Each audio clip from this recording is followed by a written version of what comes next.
J'écris pas de saison pour la culture parce qu'en fait on continue à créer et on continue à exister et à vivre, on continue à faire de l'art hors de la saison 2020-2021 qui est annulée quoi.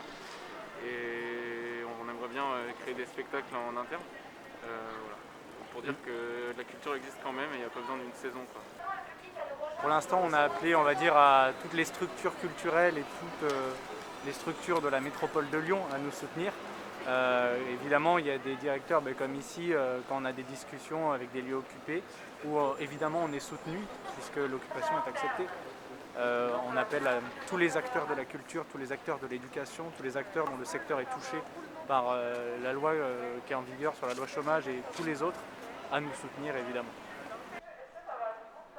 On a la chance d'être un maximum en présentiel vu qu'on fait du théâtre, mais depuis tout ça, il y a des étudiants qui n'ont pas revu une salle de classe depuis 2020 quoi. Donc on est encore privilégié un peu là-dessus, mais c'est la rentrée de l'angoisse pour tout le monde.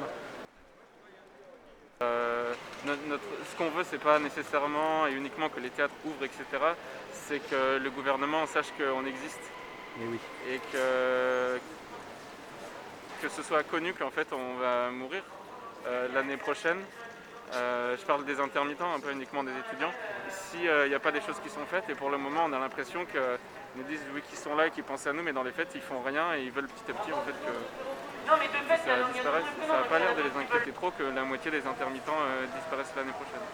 Pour le moment on fait encore des cours, on fait encore des représentations que pour les pros. Et en fait il y a beaucoup un entre-soi parce qu'on joue et on fréquente que des pros. C'est très flou.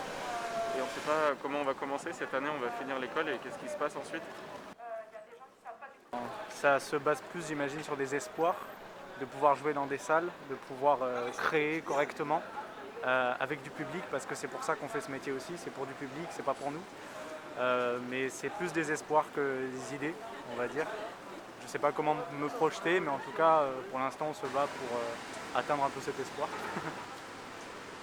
Voilà, on lui a donné une jauge d'une 50aine de personnes pour l'instant, pendant cette occupation. Pour la nuit, on lui a pas dit, ça va dépendre de comment on peut dormir et comment, un minimum confortablement, on peut s'organiser la nuit. Pour tout le reste, c'est des choses qu'on a évoquées sur ce qu'on voudrait faire comme petite performance artistique et compagnie. Voilà, je crois que j'oublie rien. Si tu as un truc à... Oui. Il faudra aussi très vite qu'on fasse un pôle pour tout ce qui est relation avec tous les autres lieux occupés et tout, si ça peut être abordé tout à l'heure. Après, ouais, après. Ouais, on en reparlera, j'ai un contact avec un mec de l'Odéon, mais on en reparlera plus tard.